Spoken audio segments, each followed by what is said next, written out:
Olá pessoal, tudo bem? Sejam bem-vindos às formações do Futsal Science and Conditioning. Eu sou o professor Harrison Musi e hoje eu vou conduzir uma aula sobre treinamento da aceleração linear e multidirecional no futsal. De modo muito breve, vou apresentar o meu currículo para aqueles que não me conhecem.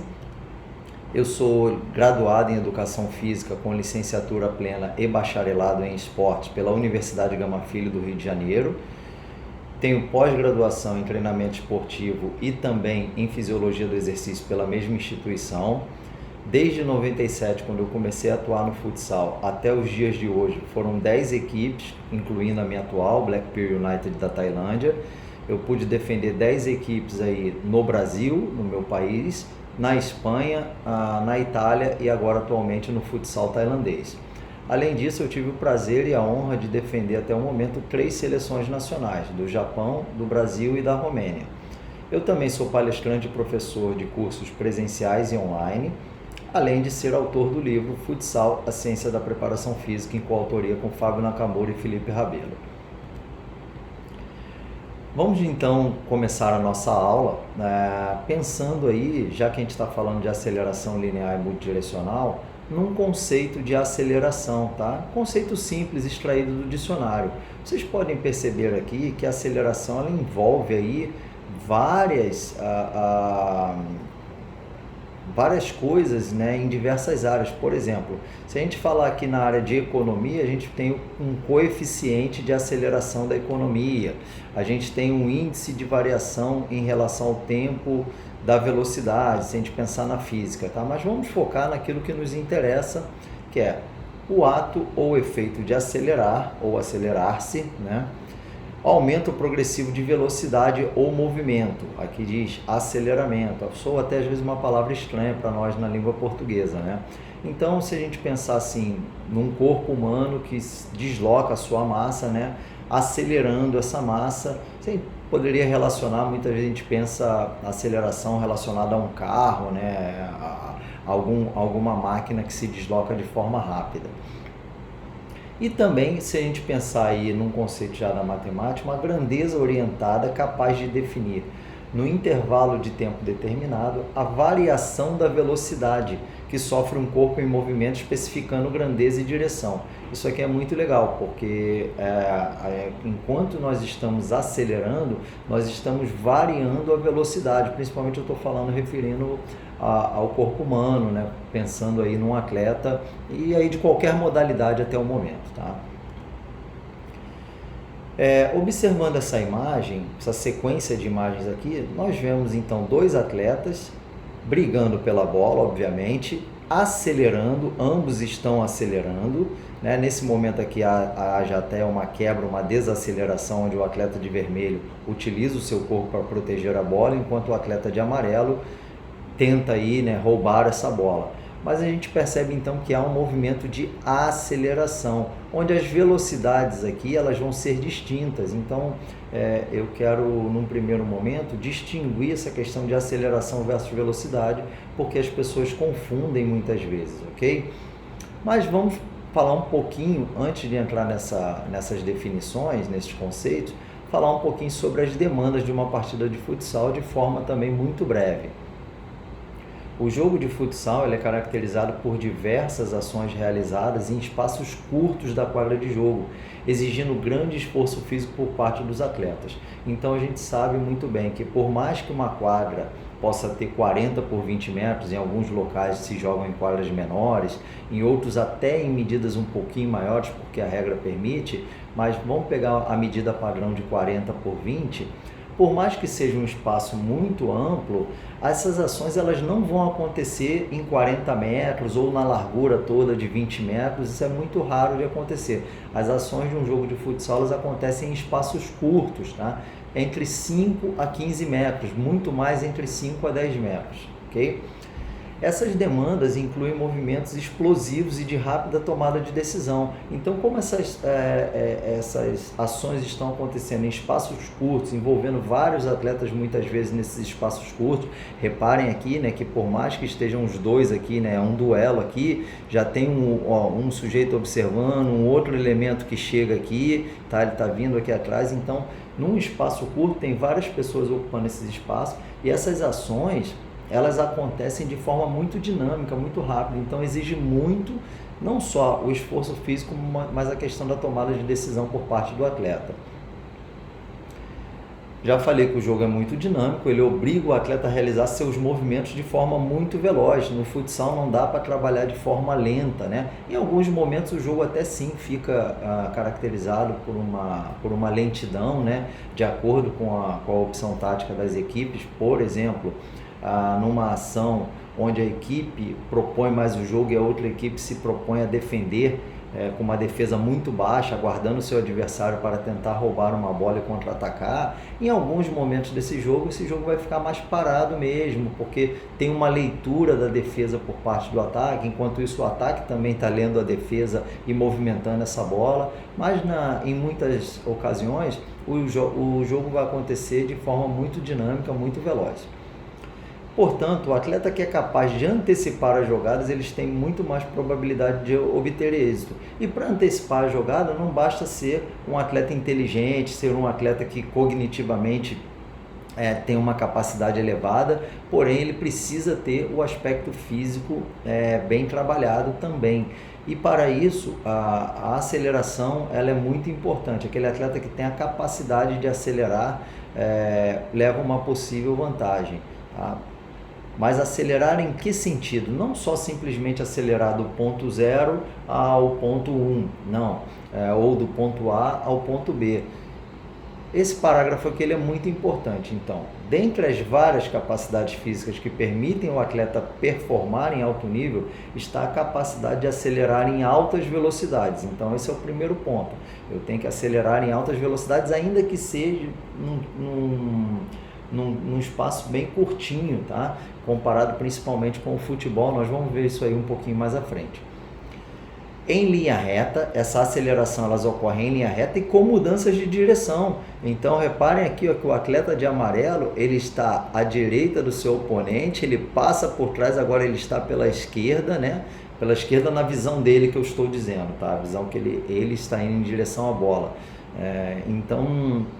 E aqui ele está já tentando cercar, então tem mudanças de direção, e esse é só um exemplo simples, mas essas mudanças elas podem ser muito bruscas, nós vamos ver mais adiante.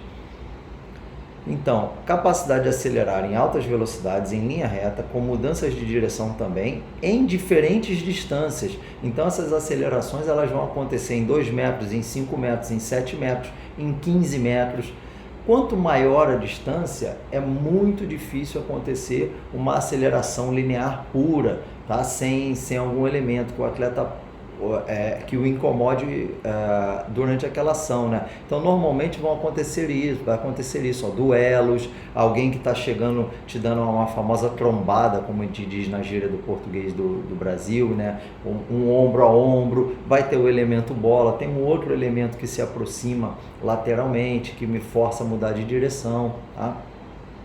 E é importante ressaltar que o atleta tem que ter essa capacidade de acelerar em alta velocidade, em linha reta, com mudanças de direção, diferentes distâncias, mas por repetidas vezes durante uma partida ou um treino de futsal, porque ele não vai fazer esse gesto 1, 2, 3 vezes, ele vai fazer várias vezes esse gesto, vai executar várias vezes o ato de acelerar em linha reta e mudando de direção por muitas vezes durante um jogo de futsal. E aí, já tentando diferenciar um conceito de velocidade versus aceleração, nós temos aqui uma imagem onde o sujeito ele tem o ponto de partida, aqui o ponto 0, e o seu ponto de chegada. Aí, como exemplo aqui, 30 metros. Eu tenho aqui algumas células fotoelétricas, tá? Só para, se fosse no caso de um teste, para tentar mensurar não só a velocidade dele, mas a aceleração, ou seja, o quanto ele acelera de 0 a 5 metros, até 10 metros, de 10 a 20, enfim, a gente sabe que a aceleração ela tem as fases, né? Quando a gente parte da inércia, a gente não atinge a nossa velocidade máxima imediatamente. Imaginem uma prova de 100 metros, tá? 100 metros rasos. Então, ali tem um trajeto ali no meio da prova, que é onde o atleta consegue atingir o seu pico de velocidade, porque, obviamente, para eu poder aumentar a minha velocidade, chegar em velocidades máximas, eu preciso acelerar, e para acelerar eu preciso de espaço. Então, logo no início, entre 0 a 5, 0 a 10 metros, por exemplo, nesse teste, eu não tenho essa capacidade de atingir as velocidades máximas, porque o espaço é muito curto. Então, velocidade, vamos conceituar como a capacidade máxima de um indivíduo se deslocar de um ponto ao outro, ou seja, a capacidade que esse indivíduo se desloca do ponto 0, que seria o ponto A, até o ponto B, 30 metros, isso seria a velocidade. Já a aceleração seria o ato de acelerar, ou seja, de aumentar essa velocidade. Então, é uma grandeza que determina a variação da velocidade em metros por segundo, em quilômetros horário, metros por minuto, em função do tempo, segundos, minutos, horas, etc. Okay? Então, existe uma diferença. Quando eu parto do ponto 0 até o ponto 30, eu estou acelerando. A minha velocidade entre 0 a 5 metros ela é x, entre 5 a 10 metros ela é x mais 1, por exemplo, entre 10 a 20 metros ela é x vezes 2, vamos usar assim, vezes ao invés de mais. Então, o que acontece é que eu estou aumentando progressivamente a minha velocidade em função do ato de estar acelerando constantemente. Obviamente que essa nossa capacidade ela é reduzida, né? Porque envolve muito metabolismo anaeróbio, então a via anaeróbia ela é uma via muito reduzida, ela não é de longa duração como um esporte de endurance, né? Vamos pegar uma prova longa de ciclismo ou da maratona, por exemplo, existem fases de aceleração, né? Principalmente quando está aquele pelotão ali, aquele pelotão de elite que está dominando uma prova de maratona ou do ciclismo, e na reta final eles vão e começam a acelerar mais e mais e mais para poder determinar quem vai ser o primeiro, o segundo e o terceiro colocado, e assim sucessivamente. Mas se eles, numa prova longa, tentassem acelerar o tempo todo, essas vias energéticas se iriam esgotar rapidamente e eles teriam que abandonar a prova, não conseguiriam concluir, dada as distâncias longas. Falando um pouquinho de futebol, onde existem muito mais estudos sobre o assunto, vamos pensar então assim, numa revisão de estudos publicados, mas que se aplicam também para o futsal, quando se fala de aceleração. Aqui eu estou focando mais em velocidade, ok? Então, essa revisão de estudos publicados, falando sobre intervenção de sprint em jogadores de futebol, tá? Então, engloba aí vários estudos. O que elas determinam? Primeiro, confirma o princípio da especificidade, ou seja, se eu treino velocidades máximas, eu vou melhorar a velocidade máxima do meu atleta. Então, se eu treino com o meu atleta a capacidade dele sprintar, como a gente chama, né, de realizar sprints, eu vou melhorar o sprint do meu atleta.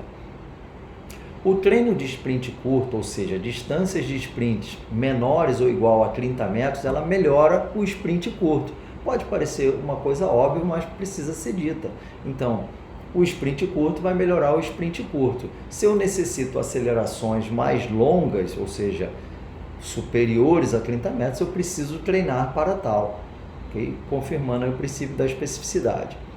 Sprints mais longos, ou seja, numa média de 40 metros acima, eles melhoram a velocidade de sprint, tá? Mas eles não ajudam, o treinamento de sprints longos, eles não vão ajudar tanto nessa questão da melhora do sprint curto. E sprints prolongados, ou seja, maiores ou iguais a 30 segundos, eles têm efeitos limitados na aceleração ou velocidade de pico, dado aquilo que eu falei anteriormente, porque a nossa capacidade anaeróbia ela é reduzida, principalmente quando a gente está falando em altíssima intensidade, porque aqui eu não estou falando de um trote ou de uma corridinha moderada, e muito menos de uma corrida de alta intensidade, que é diferente, tá, pessoal? Diferenciar. corrida de alta intensidade com sprint. Sprint nós estamos falando já de velocidades máximas, então acelero o máximo que eu consigo, tá? Durante um período X, uma distância pré-determinada ou um período em tempo pré-determinado. Então esses sprints prolongados eles têm efeitos limitados na aceleração e velocidade de pico. Então já falei, não confundir corrida de alta intensidade com sprint. Aqui nós temos alguns dados de jogadores de futebol publicados pela revista Le Figaro, da França, no ano passado, no ano de 2020, identificando aí os atletas mais velozes do mundo, né? Na frente aí estaria o Mbappé, com 36 km horários, e teriam outros atletas aí todos acima da casa dos 34 km horários. Nós temos atletas do Brasil também, como o Bruno Henrique do Flamengo, que é um atleta muito veloz. Na história recente aí nós temos aí Cristiano Ronaldo, Gareth Bale, tanto outros atletas aí que não estão nessa lista, mas só para a gente verificar que essas velocidades, por isso que o foco está falando de velocidade, essas velocidades raramente ou quase nunca vão ser atingidas em partidas de futsal. Por quê? Eu já expliquei anteriormente, para eu poder atingir uma velocidade máxima, eu tenho que acelerar, eu preciso de espaço, o que num campo de futebol permite. Se no caso aqui, o Mbappé nessa partida pela França, se ele sai da sua intermediária, ou seja, do seu campo de defesa, e progride, mesmo com a bola, ou numa ação sem a bola, em uma ação de contra-ataque em direção ao gol adversário, ele tem cerca de 50 metros aí pela frente, considerando a linha do meio de campo até a linha de fundo. Então é espaço suficiente para que ele atinja velocidades máximas, como essas aqui determinadas no estudo aí na publicação do Le Figaro. Talvez fique um pouco pequeno para vocês, mas a máxima aqui está 36 km por hora e as menores 34,6, ok? Essas velocidades no futsal não são compatíveis. Vamos atingir máximas aí de 24, 25 km horários, porque são distâncias muito curtinhas, ok? Então, dicas para o treinamento da aceleração linear e multidirecional no futsal. Apesar das demandas de uma partida de futsal exigirem acelerações em espaços curtos, o sprint training é interessante como meio auxiliar na prevenção de lesões dos isquiotibiais. Então, eu falei anteriormente ali do princípio da especificidade, que eu posso treinar sprints mais longos, apesar deles não acontecerem, né, esses sprints acima de 30 metros, por exemplo, não acontecerem numa partida de futsal, ou alguém aí já viu alguém sprintar desde a linha de fundo da sua quadra de defesa até a linha de fundo da quadra adversária. Isso raramente vai acontecer, tá, durante uma partida de futsal. Essas ações elas são curtas e quebradas, né? Acelero, freio no meio do caminho, ou seja, tem um breve momento de desaceleração, aí eu acelero novamente, tá? Mas o sprint training ele vem se demonstrando muito interessante como um meio para auxiliar prevenções de lesões dos isquiotibiais, tá? Então tem estudos comprovando isso. Então vocês podem aplicar o sprint training, ou seja, distâncias mais longas, até fora do ambiente da quadra de futsal. Se vocês tiverem espaço no entorno da quadra, é melhor em linha reta, tá? Porque as curvas vão promover desacelerações. Se vocês tiverem algum espaço para fazer sprints de 100 metros, por exemplo, de 80 metros, fazer séries curtas uma vez na semana como um meio auxiliar, até como parte do aquecimento, caso a logística de vocês possibilite isso, ajuda muito no trabalho de prevenção de lesão de isquiotibial, ok? Os estudos vêm demonstrando, tá, que realizar poucos sprints ele é tão perigoso quanto realizar muitos. Ou seja, a questão daquela brincadeira que a gente faz, né? O que pode matar o sujeito, né? Quando a gente fala de um medicamento, né? O que pode curar, o que pode matar, né? A diferença entre um remédio e um veneno pode estar na dose, né? Então, se eu der 3 gotas para determinado tipo de tratamento, eu estou ajudando o paciente, mas se eu colocar 6, eu posso matá-lo. Então, basicamente, o estudo está falando isso aqui, que poucos sprints também é muito perigoso comparado com realizar muitos, tá? Então tem que ter um balizador aí, tem umas curvas muito legais nesses estudos que mostram isso. Treinar a desaceleração é fundamental, pessoal, seja quando eu estou falando em aumentos de velocidade máxima, em treinos de aceleração curta, treinar a componente de desaceleração é fundamental, assim como eu tenho que ensinar meu atleta a saltar e principalmente a aterrissar, a amortecer o impacto, fazendo tripla flexão de joelho, tornozelo e quadril, no gesto de desaceleração também é fundamental. E aí tem algumas dicas que são bacanas. Quando eu vou treinar aceleração, aqui é um exemplo de 60 metros, tá? Que já é uma boa distância para a gente atingir uma boa velocidade, ok? Óbvio que isso foge do padrão de uma quadra de futsal, mas para poder ilustrar o conceito, então eu tenho aqui de 0 a 20 metros uma zona de aceleração, tá? Então é aquele momento que eu saio da inércia e estou acelerando para tentar atingir aquele meu steady state ali em termos de velocidade. Então aqui eu tenho uma zona de máximas velocidades atingidas e eu crio sempre uma zona de desaceleração para o meu atleta, tá? Nunca faça um treinamento de aceleração ou velocidade máxima, por exemplo, 0 a 30 metros e termina os 30 metros já tem uma parede, senão seu atleta fatalmente não vai acelerar por 30 metros. Se você quer que ele acelere por 30 metros, você tem que botar 40, por exemplo, usa 10 metros ali como recuo, 5 metros se for o caso, ok? Então, mesmo treinamento de aceleração, por exemplo, de 10 metros curtinho, eu boto 10 metros, um cone no ponto 0, um cone nos 10 metros e depois outro cone ali nos 15 metros, por exemplo, para ele ter uma zona de desaceleração e treinar esse componente. Então ensinem ele a não parar, frear bruscamente de uma vez. Passa acelerando por esse segundo cone, que seria os de 10 metros no meu exemplo, e vai desacelerando o movimento até os 15 metros. Então aqui alguns estudos aí que corroboram essas ideias aí do sprint training, tá? Como meio de prevenir lesões e também uma forma de melhorar por si só. Então, falando aí diretamente de aceleração linear e multidirecional, que é o tema da nossa aula, vamos então seguindo aqui em alguns conceitos, tá? Vou passar de forma rápida, que vocês tenham a oportunidade depois de pausar, de ler tudo isso aí, ok? Não precisamos perder tanto tempo aqui, mas eu vou falar rapidamente sobre eles.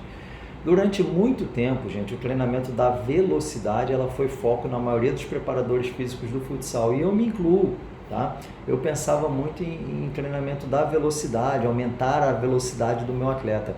Imaginava-se que os nossos atletas eles deveriam correr mais rápido com aprimoramento da velocidade próxima da máxima, ok? Entretanto, desenvolver velocidade para atletas que percorrem no máximo 30 metros em linha reta é desnecessário considerando as ações específicas do futsal, ou seja, focar muito naquela questão assim, vou melhorar a velocidade máxima do meu atleta, ao passo que eu preciso melhorar a aceleração curta dele, entre 5 a 10 metros, 5 a 15 metros, como já está ilustrado aqui, eu já falei anteriormente, ok? Melhorar essa velocidade curta, essas acelerações curtas, é uma tarefa difícil devido ao componente genético, tá? Não é simples.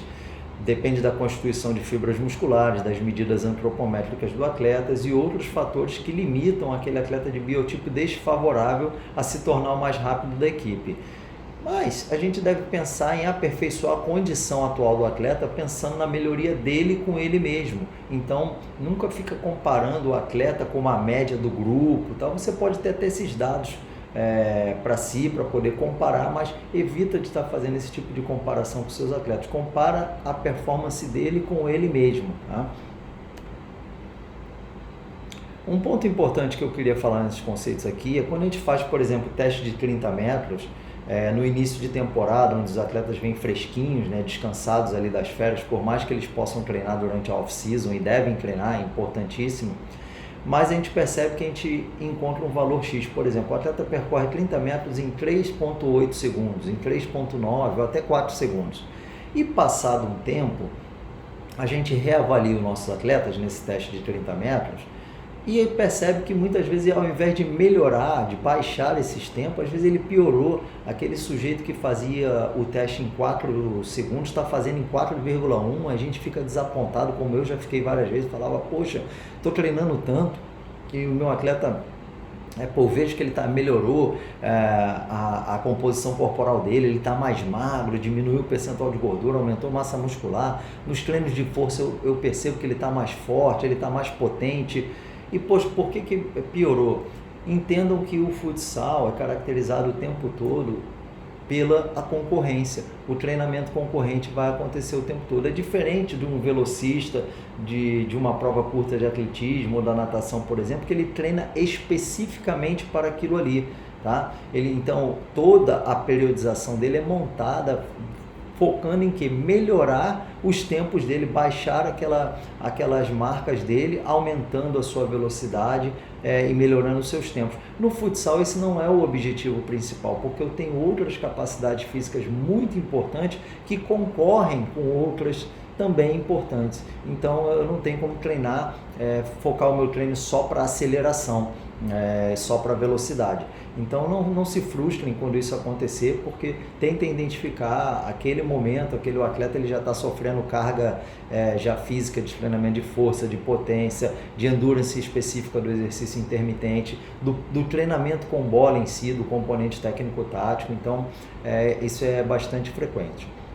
Mas pensem que o atleta que tem essa capacidade de sustentar altas velocidades, de acelerar por bastante tempo, por repetidas vezes, ele leva uma vantagem. Eu estou falando, obviamente, da capacidade de realizar sprints repetidos ou da resistência de velocidade, como queiram chamar. Então, falando sobre aceleração linear, só beber uma aguinha aqui rapidinho. Reparem novamente, temos um outro duelo aqui, Então, raras vezes, esse atleta aqui, certamente ele está partindo, o número 6 aqui da Rússia, ele vai acelerar também em linha reta, não tem nenhum oponente aqui perto dele, mas na maioria dos casos a gente não vai correr sozinho durante uma partida de futsal. Os duelos vão acontecer com e sem a bola, ok? Então, algumas estratégias para melhorarmos a aceleração linear, tá? Comprovadas aí pela ciência e que tem uma aplicação prática muito interessante e muito simples.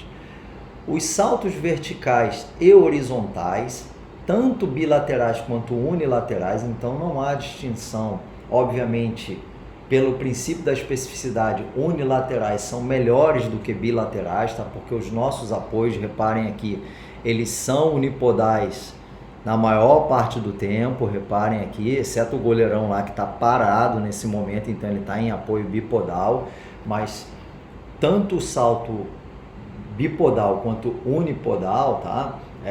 Eles ajudam a melhorar a aceleração linear, ok? E sendo vertical ou horizontal, apesar de que já há alguns estudos mostrando aí que o trabalho de força horizontal, já que a gente aplica muita força horizontal na quadra, eles têm se demonstrado muito interessante em relação aos trabalhos de saltos verticais, mas também eu aplico na minha rotina e ajuda bastante. Então todo o trabalho aí, esse trabalho que utilizam o ciclo alongamento e encurtamento, né, trabalhos pliométricos, por exemplo, são ótimos meios de aprimorar a aceleração linear. A corrida tracionada, seja ela com cinto de tração, aqueles cintos resistidos com elásticos, tá? Com trenó, com sled bag. O trenó seria aquele implemento, tá? Onde eu posso aplicar ali anilhas como sobrecarga, e eu empurro, tá? Normalmente tem duas alças aí, e eu empurro esse objeto aplicando força horizontal, tá? O sled bag, vocês já vão ver que é uma bolsa que eu posso colocar saquinhos de areia ou até mesmo anilhas, qualquer tipo de peso dentro.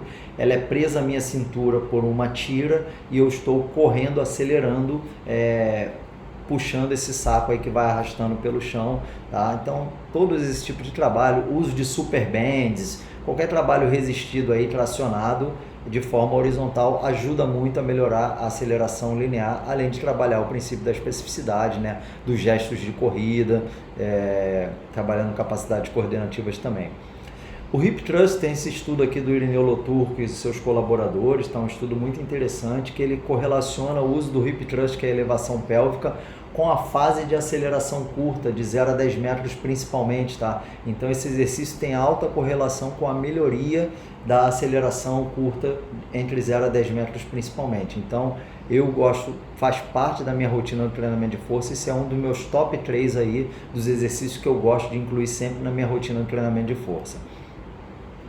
Como bônus, ao passo que eu falei que algumas capacidades físicas elas são concorrentes, outras elas auxiliam, né? Elas se ajudam. Então, assim, quando eu estou treinando, realizando todo esse tipo de treinamento aqui, eu não estou treinando só a aceleração linear e multidirecional do meu atleta. Eu estou também melhorando, por exemplo, a capacidade de realizar sprints repetidos, né? Como outras valências também. Então, força, potência, depende do tipo de treinamento que eu estou propondo. Então vamos já para alguma aplicação prática em relação ao treinamento da aceleração linear de forma analítica. Entendam que o jogo por si só, o jogar, ele já é um ótimo meio de desenvolver a aceleração tanto linear quanto multidirecional, isso eu não tenho dúvida. O campo reduzido, quanto mais reduzido ele for, ele vai limitar as distâncias, isso parece óbvio, mas ele vai melhorar muito a capacidade do meu atleta em relação à cognição, à tomada de decisão. Então ele vai acelerar de forma curta, porque vai ter mais gente dividindo aquele espaço, e já entra outros componentes no campo reduzido que são muito interessantes, como o treinamento da agilidade, por exemplo, tá? Porque aí entra uma habilidade aberta, a questão da tomada de decisão está altamente relacionada com a agilidade. E aí, ao passo que eu tenho campos maiores, treinamento de quadra inteira, ou até mesmo campo reduzido, mas, por exemplo, 2 contra 2 em 30 metros, 3 contra 3 em 30 metros, esse elemento de aceleração vai estar muito presente de forma específica.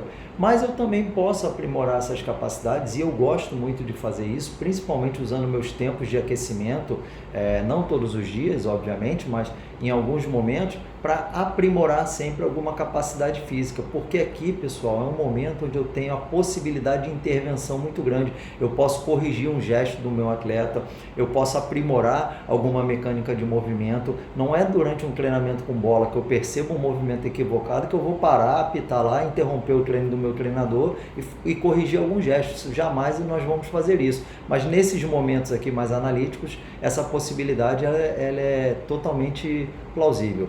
Tá? Então vou rodar aqui o primeiro vídeo, elevação pélvica, né, o hip thrust. Tá? Então aqui dentro, aqui a gente está dentro de uma sala de musculação, né, de uma academia. Tá? Tem, obviamente, nesse dia outras atividades sendo realizadas também, de força e de potência. Aqui o Lean Fall Run, que é um exercício clássico para educativo, principalmente para jovens atletas, tá? Onde o sujeito, aqui a posição aqui do mancha já está inclinada, mas ele parte da posição em pé, tá? Começa a projetar o seu corpo à frente em desequilíbrio e pisa e começa a acelerar. Esse é um ótimo educativo para a tripla extensão de quadril, joelho e tornozelo, como vocês vão ver aqui no vídeo. Então reparem, primeiro ele vai em câmera lenta ali, ó, gesto bem bonito, ó, completando sempre a extensão ali, tá? E parte em aceleração, ok? Mais uma vez esse vídeo, ó. E depois em casa vocês têm sempre a oportunidade também de retornar, né, e assistir por mais vezes aí quando for necessário. As corridas ou skippings tracionados, né, eu posso fazer tanto o gesto de corrida simples ou fazendo mais o gesto de skipping, né, elevando mais o joelho, coordenando mais os braços, tá? Então aqui também, ó, aqui eu estou utilizando 2 cintos e uma super band, né? Não são os elásticos, aqueles garrotes tradicionais, são as super bands, ok? Também ajudam muito a desenvolver a aceleração linear. Aí, ó, tripla extensão tracionada, tá? Tripla extensão lateral, perdão, também tracionada, né? Então posso fazer, usem movimentos frontais, mas usem movimentos laterais também, tá? Esse componente, principalmente pensando já na aceleração multidirecional, são importantíssimos, né? Ou seja, o pé ele não está partindo de frente, eu estou aplicando força horizontal contra o solo com a borda lateral do pé, né? A gente usa vulgarmente, a gente usava a faca do pé, né? Anatomicamente, obviamente, isso não é legal de estar falando, mas essa borda lateral aplicando força horizontal contra o solo. Então reparem aqui o gesto de tripla extensão aqui que o Sávio está realizando lá na seleção romena, ó, educando, serve para educar gestos, tá? Então, ó, também incluindo aí a parte coordenativa, né? Aí fazendo para um lado, obviamente sempre trabalha os dois lados, né? O famoso exercício a gente chama push, push, push, né? Que é empurra, empurra, empurra. Tripla extensão também lateral tracionada, né? Mas partindo de uma posição de afundo, uma posição ajoelhada aí, tá? Então também trabalhou para um lado, trabalhou para o outro depois. O jump squat também é um ótimo exercício, porque todo exercício que gera potência, pessoal, hops, bounds, exercícios pliométricos em geral, multissaltos, saltos com sobrecarga, eles vão ajudar no ato de acelerar, ok? Aí aqui outros exemplos, perdão. Aqui vocês vão ver que tem, como é um circuito, né, tem o jump squat aqui já com uma barra, no exercício anterior era utilizando um kettlebell como um implemento, e utilizando também aqui, ó, hops, que seriam os saltos unipodais seguidos de aceleração. Então, hop seguindo de aceleração. Eu adoro utilizar circuitos, tá? Como forma de complementar a parte física. Eu acredito muito que os treinos isolados eles têm uma grande valia. Eu acho que o treinamento integrado, a questão da periodização tática, ela é sim importante, eu respeito demais, mas eu acredito muito nesses trabalhos analíticos como forma de melhorar a capacidade física dos nossos atletas. Aqui, ó, nós temos então os box jumps, os saltos verticais, e aqui nós temos acelerações tracionadas, tá? Aqui talvez vocês não vejam bem, tem um elástico aqui resistindo, que ele está preso lá atrás no fundo da quadra, uma barra, ok? Tenham cuidado sempre com esse, prendam sempre bem, né, esses cintos para não machucar ninguém.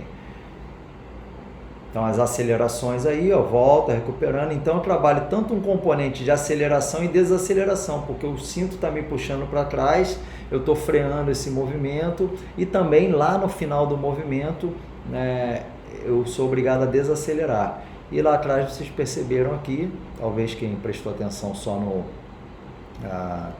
na aceleração, tem os saltos aqui verticais também.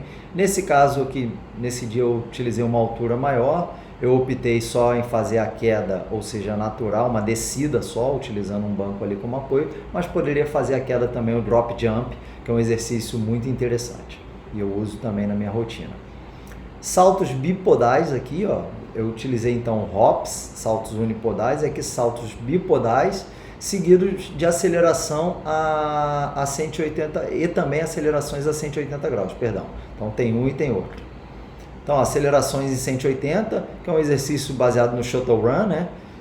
Que é naquele famoso teste de agilidade, mas que eu trabalho uma aceleração também em 180 graus, né? Além de eu ter duas acelerações curtas em linha reta, eu tenho também um elemento aí de curva, né? De frear o movimento, desacelerar e voltar no sentido oposto, ok? E também aí voltando os saltos bipodais, ok? Então aceleração aí em 180 graus, ok? E lá os saltos bipodais seguindo também de aceleração curta. Os burpees, como eu disse, todo exercício que gera potência, tá? Seja força horizontal ou força vertical, tá? São interessantes para o treinamento da aceleração. Então, os burpees é um exercício clássico e que é muito eficiente. Não só para o treinamento da aceleração, obviamente que é o foco da nossa aula hoje, mas para outras capacidades físicas.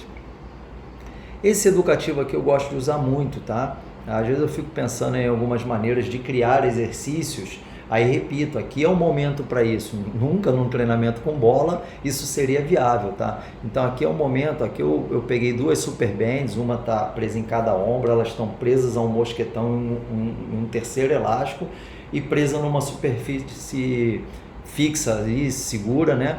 Onde eu estou educando o meu atleta, ó, a fazer o gesto de tripla extensão, ok?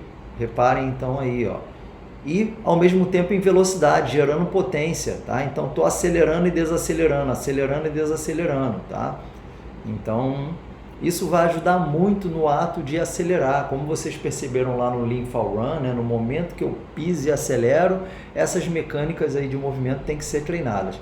E como eu disse, o componente de desaceleração, pessoal, é muito importante, muitíssimo importante, ok? Então treinem sempre com seus atletas acelerar e desacelerar, saltar e aterrissar. estender as articulações e flexionar as articulações. Tá? Aqui, primeiro vocês observem, depois eu repito e faço as observações.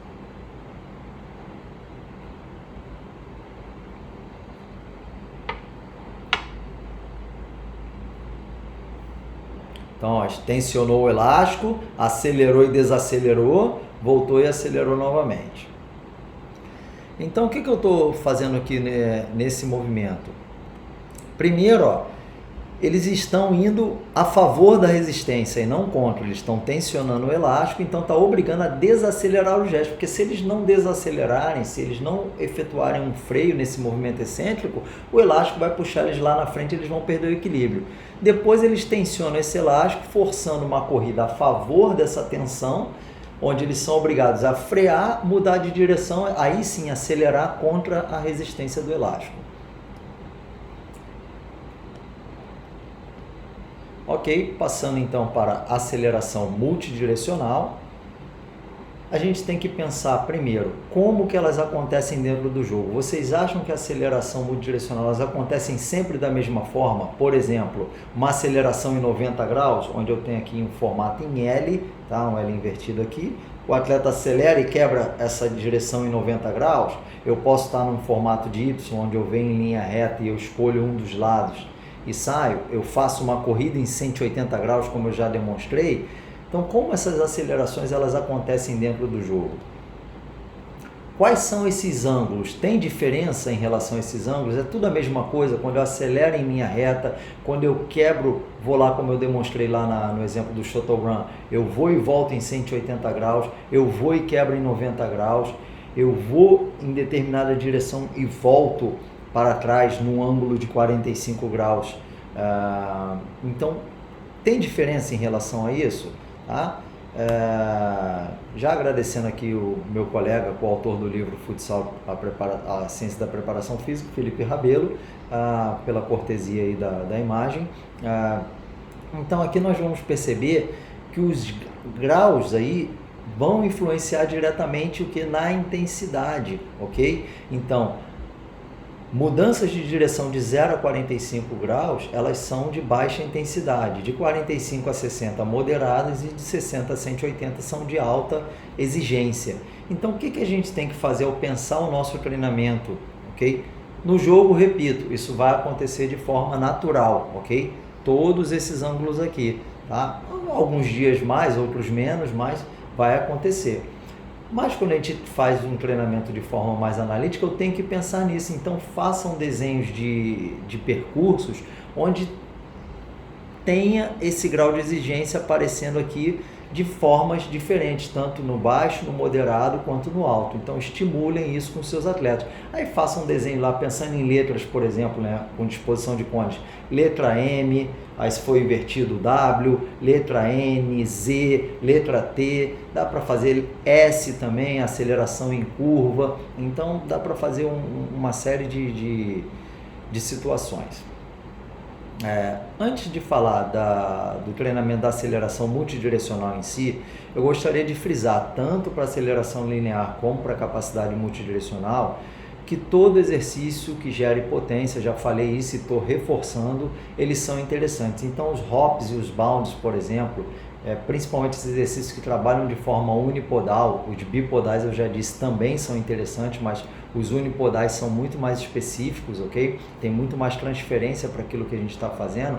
Então educar gestos, principalmente se a gente está falando de jovens atletas, mas também com atletas profissionais, é muito interessante. Então todos esses exercícios aqui, ó, uma sequenciazinha, partindo em progressão, em 2 tempos, né? Colocando um arco no chão para marcar a distância, pode ser aqueles conezinhos chatos, né, que são praticamente na linha do solo, aqui já fazendo com stick, né, ou seja, eu salto e firmo o movimento, aí eu já posso fazer a progressão direta, ou seja, toco o salto, e aí depois ampliar essa distância, fazer um salto sextuplo, por exemplo, com mais intensidade, gerando mais potência. Então, esses exercícios são educativos ótimos, tá? Pensando já aí na capacidade multidirecional, vamos lá, exemplificação prática. Então aqui é uma tarefa onde no primeiro momento existe aí, deixar vocês assistirem um pouco, existe um componente de mudança de direção ali curto, reparem, bem curtinho. E aí quando eles aceleram em direção ao treinador, no caso sou eu que estou ali, eu jogo um colete na mão deles. Esse colete, a cor é que determina e não o lado. Dependendo da cor que eu dou, ele sai ou para a esquerda ou sai para a direita. Depois que ele sai para a esquerda ou para a direita, ele tem um outro percurso a completar, incluindo mudança de direção também. Então aí eu tô induzindo ele, tem uma tomada de decisão rápida ali, que é quando ele já vem, eu peço para eles não frearem e ficarem me olhando, eles vêm acelerando em minha direção, toma aquele susto, vamos dizer, com o cone ali e decide para que lado ele vai e depois ele completa o percurso. Vamos mais uma vez aqui. Então, ó, primeiro aceleração multidirecional curtinha, pegou, ó.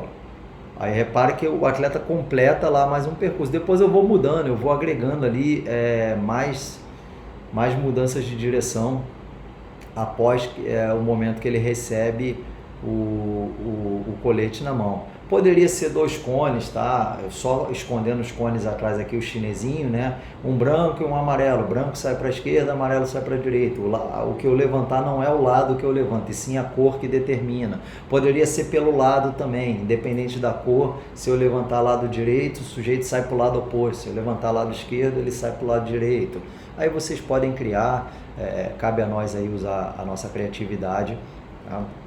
Aqui, ó, já ângulos mais fechados, utilizando uma barreirinha mais alta, tá? Então reparem, ó, ângulos bem fechados, acelerando o tempo todo. Ó, novamente outro atleta, ó, acelerações.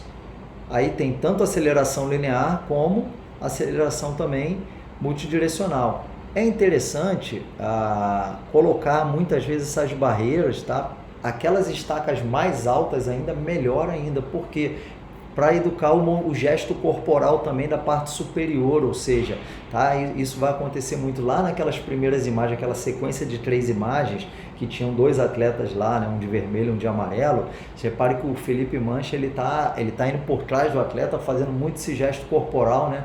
Que é muito característico nas mudanças de direção. Então não usem só, se vocês tiverem recurso, obviamente, não usem só os cones baixinhos, tentem usar estacas também, quando a gente está falando do treinamento dessa capacidade multidirecional.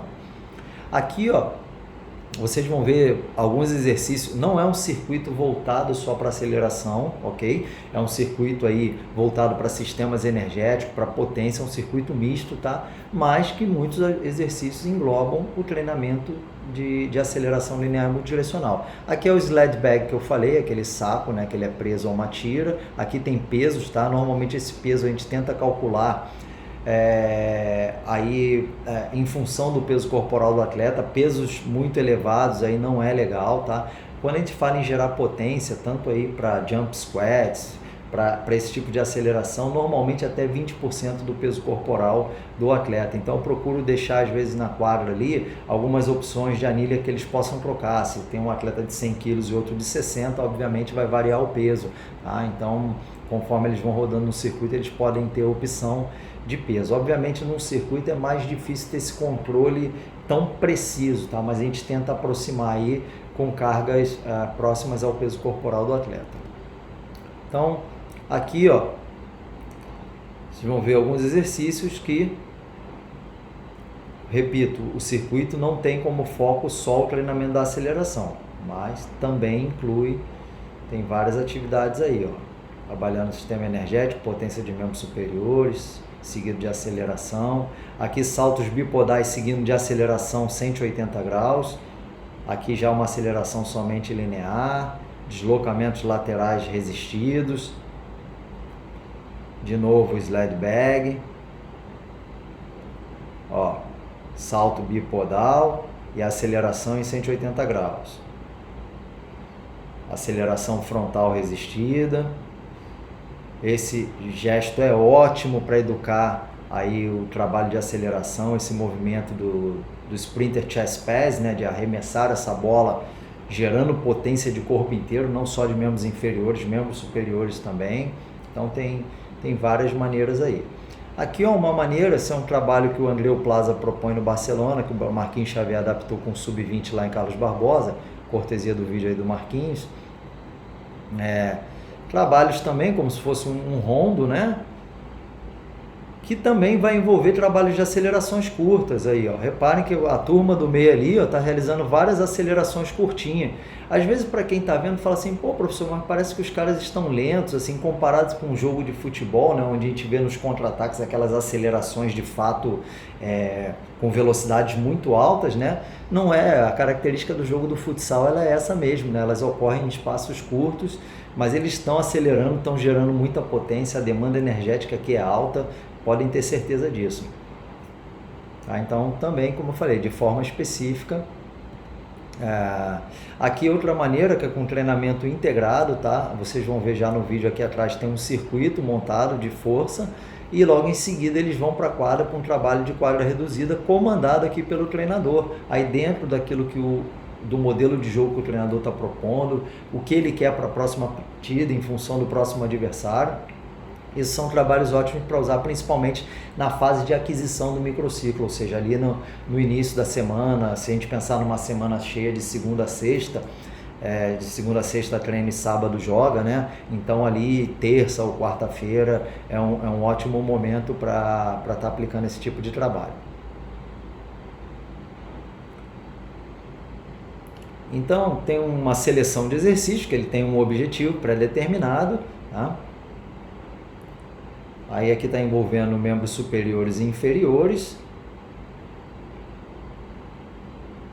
Os atletas passam por todos esses exercícios, uma série em cada estação e vão para a quadra e realizam um bloco com o treinador. O tempo também é determinado em função do número de atletas. Aqui reparem, nessa semana eu estava com um grupo reduzido, depois é um trabalho de quadra reduzida.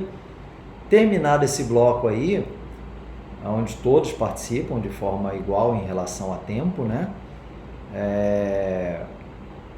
Dá-se um intervalo e repete ali o treinamento de força seguido do treinamento com bola.